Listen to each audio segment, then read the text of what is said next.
Here is the question. What mechanisms of oversight are we putting in place, and oversight which includes broad public participation? One. Secondly, how will the Parliament, including the opposition, as well as members of the public, participate in the Reconstruction and Resilience Program, which the Prime Minister announced? Those are the two additional questions. Thank you, Speaker. Member from Southeast, Sentan, for the two questions. So let's look at the one on trust, but it is also tied to the systems of accountability and transparency. Mr. Speaker, I'm a firm believer in the state, and I'm a firm believer in ensuring that the state has powers to be used for the benefit of the people. And the powers of the state must be such that its use can be questioned, that those who have power and authority must report, that there is openness and transparency in government, and that systems are in place to secure those. In our system, Parliament is an oversight body. We tend to want to depreciate the value of parliamentary oversight, primarily because it does have a high political motivation, but that does not remove the obligation or duty of Parliament for oversight. So before I tend to diminish Parliament, the idea is to strengthen Parliament, because Parliament is the people's representative who have been elected to stand here and ask questions and make laws. So we must never feel that we don't have the power of oversight. And so I'm very worried when parliamentarians stand up and say, somebody else must look over us. Then why were you elected, if not to look over the people's business? No, but I'm giving you my answer. So I have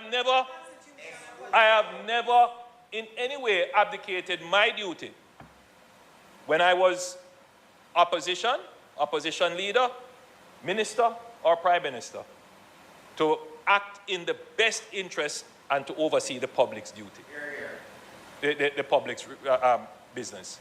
I found that that was my duty. So the first line of oversight of the government must be the Parliament. So when this whole matter was brought to us about how are we going to oversee what was happening, I said, well, let's form an oversight committee, a special committee, as we did in COVID. And it worked brilliantly. There was no issue. In COVID, I ended up having to use executive powers, meaning powers that did not have to necessarily go through all the rigors of use of parliamentary oversight. But I still took it here. Yes. Every measure, when it was announced, we took it here and it was debated, and if needed to be changed, we changed. Because I just felt it was important that the use of executive authority still must have the oversight of Parliament. So I'm a firm believer that parliamentary oversight is the first stop in the business of transparency.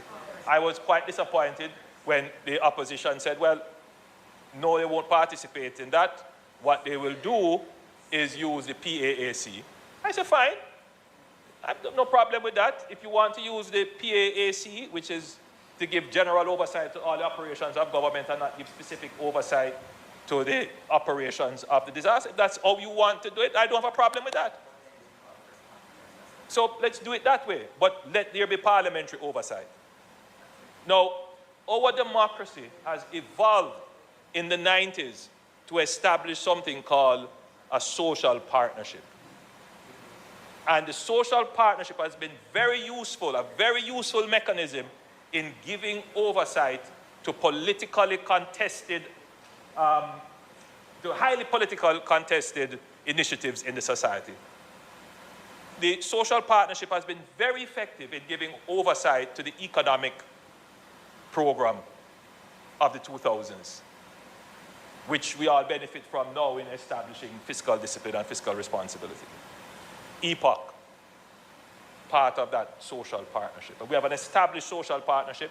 So as we establish the National Reconstruction and Resilience Authority, I intend to use the social partnership to continue to give the kind of oversight. I don't need to go and recreate and reinvent the wheel and go outside of what is the established procedures and systems that have worked. That have worked. But outside of that, we must use technology to give openness, transparency, and access.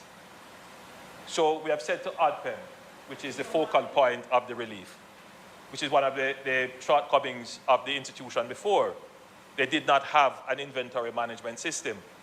In short order, they have put one together. It is up and running. We need to go through the testing phase. And I've already said to them that once it is established, it's up and running, and you're sure there's not going to be any errors that will undermine its credibility, then we'll give you a public dashboard. So any member of the public can go on and see what ODPEM has in store, what it has given out, and who has gotten it. That's the best way.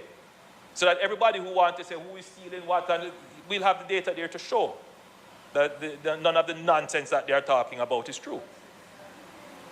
We have also said,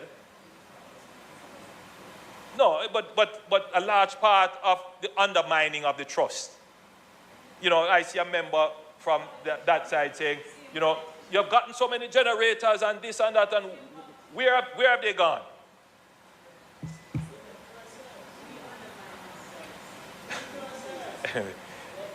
The point is, member, that we need to show the public everything that we have gotten and how it has been spent.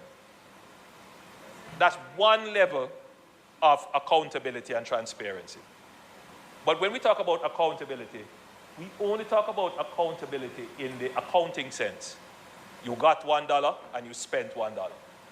We now need to talk about accountability in the efficiency or in the economic sense.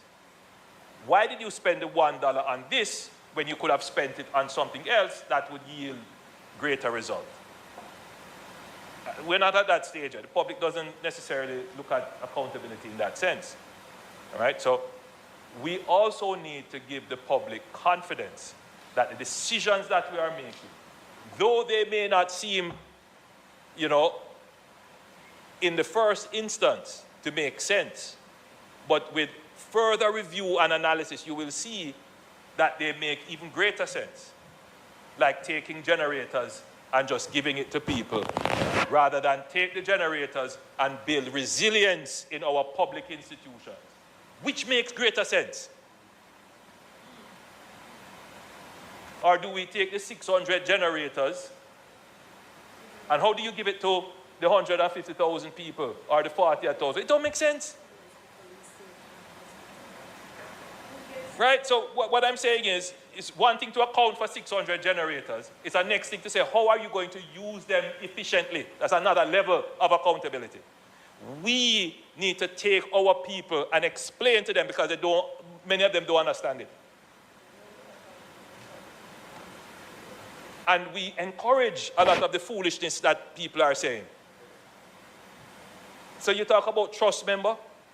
We have a duty to say to our constituents, look, stop this foolishness. It is undermining the society. We all have a duty. I want to thank members for participating in this debate. I thought that this was probably the best debate we have had in this matter, and I want to thank members for participating.